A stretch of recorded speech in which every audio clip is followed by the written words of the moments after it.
Hello and welcome to CATSweek. I'm Annalise Poorman. At the Monroe County Commissioners meeting on June 5th, Election Supervisor Kylie Moreland informed the commissioners that the Election Board meeting was canceled and shared updates from County Clerk Nicole Brown and the Election Board. Deadline for school board candidates to file is June 20th at noon. And then also, we just wanted to give a little bit of an update on votes. We had 14,432 voters out of the 91,357 that were registered. And then I hope you guys have a great rest of your day. Great. Later in the meeting, the commissioners considered a resolution that would establish an opioid settlement application review board. County Attorney Jeff Cockrell explained the reasoning behind the creation of the board. As I think we're all aware that the county has been involved in the opioid litigation, and therefore, and the state then later became involved, and now we are starting to receive the compensation for the issues that we've described in that litigation caused by the opioid issues.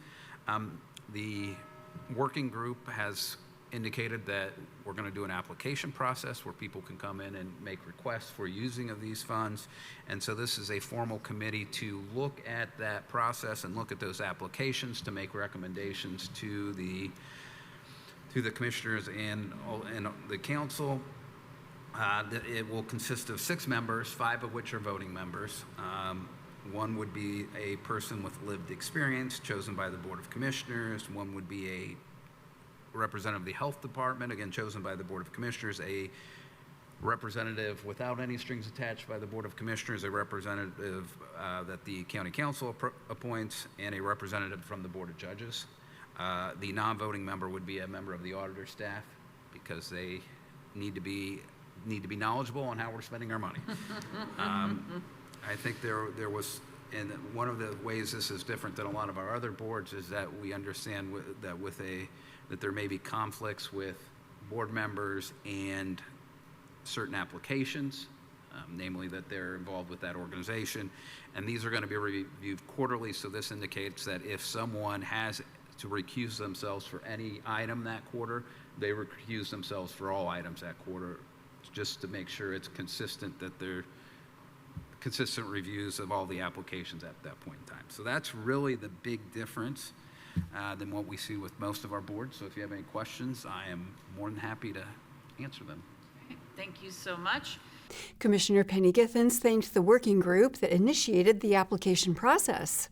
I want to thank the people who've been working on this, on the working group. First of all, that's laid the basis for all this, and Auditor Bree, sorry, I think of you that way. I'm sorry, Ms. Gregory. Okay, has been part of that as well, and helping to define what that should look like. There will be, across the 18 years or more that will be receiving money, there will be, I think, close to $5 million that'll be coming through the county to help with people who have substance use disorders. And so this is a way to help with harm reduction, to help with recovery as much as we can. And I think it's important to acknowledge that this is an issue in our community. County Attorney Molly Turner King spoke on behalf of the council members who want to decrease the number of board positions in order to avoid conflicts of interest. Good morning. So I'm kind of here on behalf of council members who've expressed some, who have a proposal regarding the composition of the board. Right now it's a 6-member board with an ex officio member, so 5 appointments. I think there's been expressed hesitation from the courts with having an appointment because a lot of court entities will be applying for the use of opioids, so probation, problem-solving courts. And so I guess I'm asking for maybe some consideration on the appointments and the number of members of boards are on the board. I think there are several ways you could do to possibly reconfigure it. It could become a 3-member board. You could eliminate the judge appointment and give it to make that person a council appointment. And so I know Mr. Iverson has some thoughts on this as well. I'm just expressing a little concern that I've heard. Thomas noted that once the board is created, they can change the number of appointees. Githens commented that it is important to have appointees with experience to be part of the review process. Stone here. But I think it is critical to have somebody from our health department and people with lived experience, because they have such valid input on things like harm reduction and the need for recovery housing and other kinds of treatment modalities. County Council member Pete Iverson spoke during public comment on the resolution and informed the public about submission deadlines for the application. Thank you, Commissioners, for your consideration of this, and I sincerely appreciate the uniqueness of this situation with these funds coming in. And I think the only comment that I could make here that would add to the conversation is for those in the public that want to apply for this funding, the Auditor's Office has put that application on our website under important news. So you can apply now. Those applications are open till June 30th. Yeah, June 30th. So those will be on a rolling basis every quarter. So thank you, Commissioners, for your work on this very important topic. Cockrell informed the commissioners about who is able to apply. According to the applicant must be, and this is in the ordinance, so when people hear, hey, you can apply here, the applicant must be an organization that is a not-for-profit entity registered as a 501c3 or 501c19, or a county department working on combating substance use, or an individual that meets the criteria to be a certified addiction peer recovery coach 1 or 2 and is seeking funding for both training and testing. And we are not allowing the City of Bloomington, Town of Ellettsville, or the Town of Steinsville to apply, I believe, because they are also members who are eligible to receive opioid settlement funding. Great. The commissioners voted to table the resolutions until their meeting on June 26th. At their June 5th meeting, the Bloomington City Council made changes to city code in regards to their public comment period. Council members heard an ordinance that would limit public comment to 3 minutes rather than the 5-minute time limit that they currently adhere to. City Clerk Nicole Bolden read Ordinance 2024-13 by title and synopsis. Ordinance 2024-13 to amend Title II of the Bloomington Municipal Code entitled Administration and Personnel regarding amending Bloomington Municipal Code 2.04.380, Order of Business at Regular Sessions. The synopsis is as follows. This ordinance amends Bloomington Municipal Code 2.04.380 entitled Order of Business at Regular Sessions, which sets forth the order of items on the Council's regular session agenda. It reduces the standard speaker time limit applicable to reports from the public and additional reports from the public from 5 minutes to 3 minutes and removes the provision allowing the presiding officer to reduce this time allotment based on the number of people wishing to speak. City Council President Isabel Piedmont Smith sponsored the ordinance and explained what prompted the proposed legislation. This ordinance came about following a work session that was held in April regarding public comment at council meetings. We exchanged a lot of ideas at the work session regarding public comment. And one thing that we agreed on was that it was confusing to people during the open public comment periods to know how much time they were going to have. Because according to our current code, the whole period can only last 20 minutes for the part at the beginning of the meeting and 25 minutes at the end. And that 20-minute period at the beginning is divvied up then among the speakers, with everybody getting 5 minutes, but if there's more than 4 speakers, then it'll be less. And so the chair of the meeting kind of has to do this math in their head, and they have to kind of count on people raising their hands at the beginning to say they want to speak, which often does not encapsulate everybody who wants to speak. Sometimes people decide they want to speak halfway through that period. And so if somebody is coming and is prepared to give comment, they really don't know how much time they're going to have for that comment. And so that is difficult for the public. Piedmont Smith went on to say that the public is already given 3 minutes to comment on items that are on the agenda. She said that the ordinance would provide consistency for commenting on items that are not on the agenda. The time limit that we have traditionally given for people to speak on items that are on the agenda, which is not in code, but this is just kind of common practice, has been 3 minutes. So it made sense then to, in the spirit of predictability, to say 3 minutes as well for the comment on items that are not on the agenda. And as I said in the memo, I know that 20 is not divisible by 3 and an even way, but a lot of speakers don't take the full time, and time is sometimes lost between speakers, so it's an inexact science anyway. Piedmont Smith also explained changes that the ordinance would make to the rules of conduct surrounding public comment.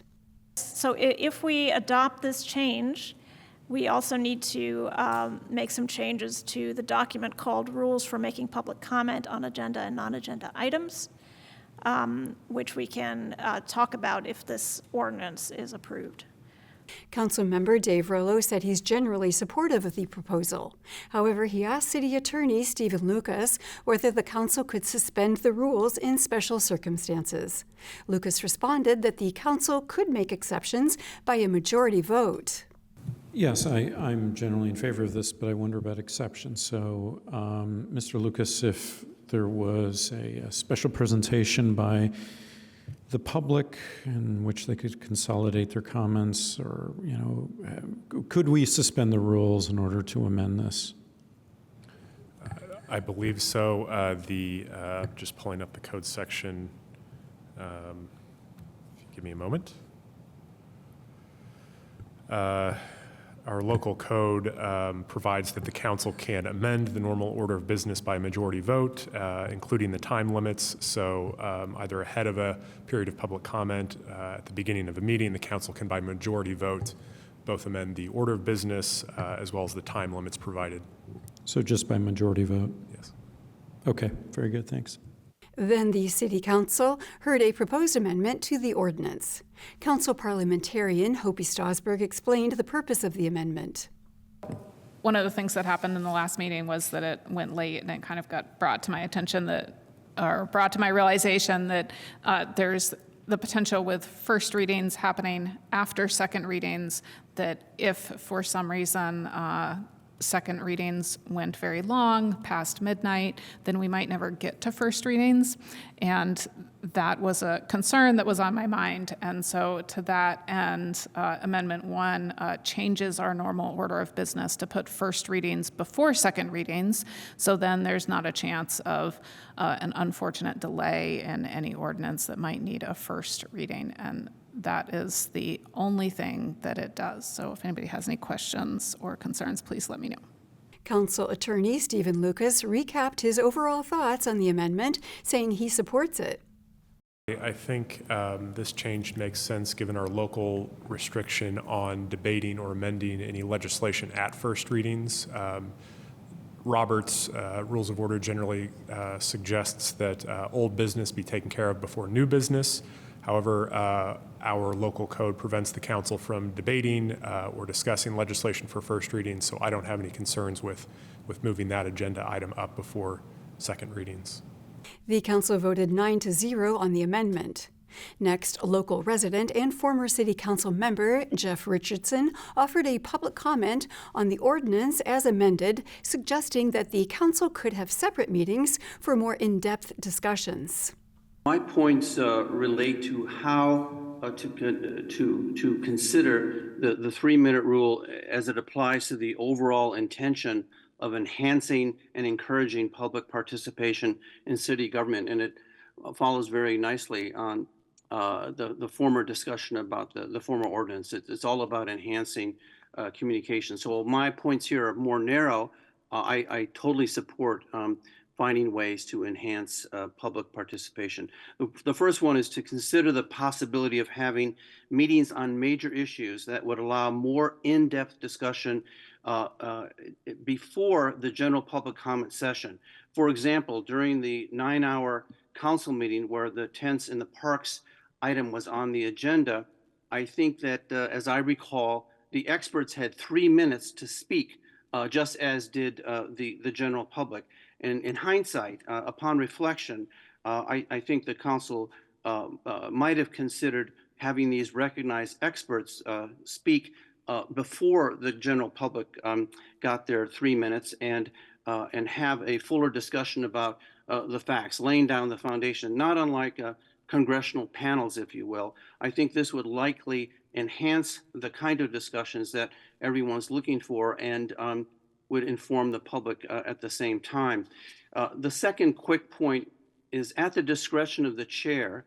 I would allow, in certain contexts, the rebuttal of comments that were challenged by a subsequent speaker.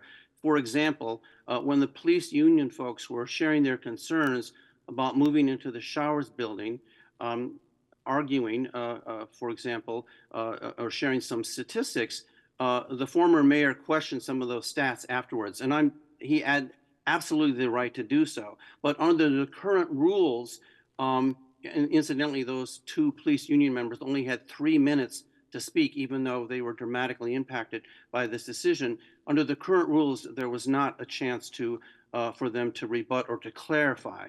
So in this kind of situation, the council president, I think, should have the discretion to decide if the police, in this case, police union, could respond, since they were, again, most impacted by this situation. Both of these suggestions allow the president to use her judgment to enhance public dialogue and ensure fairness. And so it's all about making sure that we have the most full discussion possible, people feeling heard, and also giving the council president, with the blessing of the council, the chance to use her judgment, her discretion. It would be unfortunate if these new rules or new guidelines were perceived as putting handcuffs on the council or the council leadership. Thank you very much. The council voted unanimously in support of the ordinance as amended. On June 4th, the Bloomington Board of Public Works heard a resolution for a property at 105 East Driscoll Street. Neighborhood Compliance Officer for the city's hand department, Mike Arnold, explained the contract. This is a property that we did an order to seal on in December, and we've spent some time trying to get permission from the owner to allow us to seal the structure, and she has granted us that permission. And we've got a contractor ready to go, and we just need the board's approval of the contract so we can move forward with sealing the structure. Board Secretary James Roach asked Arnold why the property owner wouldn't do the sealing themselves. Arnold responded. Question, Mike. So you have permission from the property owner, but the property owner doesn't have the financial ability to do the sealing themselves. Is that correct? Or I don't know if it's that they don't have the financial ability or the understanding that they need to do it, but they're not willing to do it. So we told them we were going to abate the property, and we asked permission from them to do it. And if they give permission, great, we move forward. If not, then we get a warrant of entry and do it. But she granted permission, so. And like other abatements that would be placed as a lien on the property, the cost of doing that, okay. The board approved the resolution unanimously. Then the board heard an encroachment agreement for the Posh Hotel at 200 East Kirkwood Avenue. Public Improvements Manager for the city's engineering department, Maria McCormick, introduced the resolution. This is a request for an encroachment agreement for items that will encroach into the right-of-way with the construction of the new Posh Hotel located at 200 West Kirkwood in the old, what was formerly the People's State Bank building. Vice President of the board, Elizabeth Caron, asked about additional approvals needed for the hotel. McCormick said that they have been approved by the planning department. Just to reiterate something that came up at the work session yesterday, the encroachments that we're voting on tonight are all that we're voting on tonight. All the other approvals for the hotel and space and everything like that have already passed through the relevant committees and have been approved. And yes, have gone through the approval process. Okay. Thank you very much. Mm-hmm. The board approved the encroachment agreement by a vote of 3-0. The Bloomington City Council Climate Action and Resilience Committee met on June 3rd. Bloomington resident Ellie Spear requested permission to operate her nonprofit at her home on South Brook Street. Spear shared that they've been told to stop hosting educational visits since it violates home occupation land use protocol because they are in a residential zone.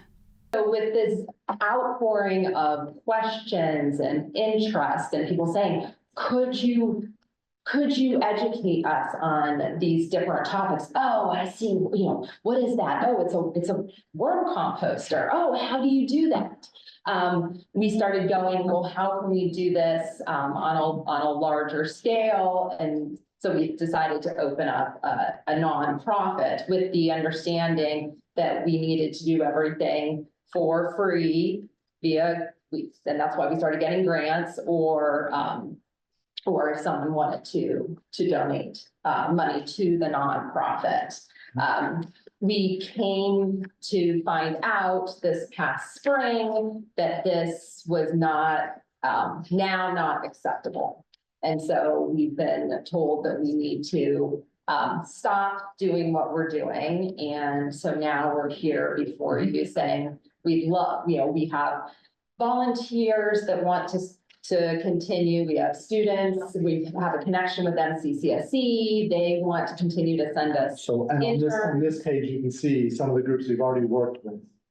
During public comment, local resident Penny Austin shared how much Spear has helped with her knowledge of recycling.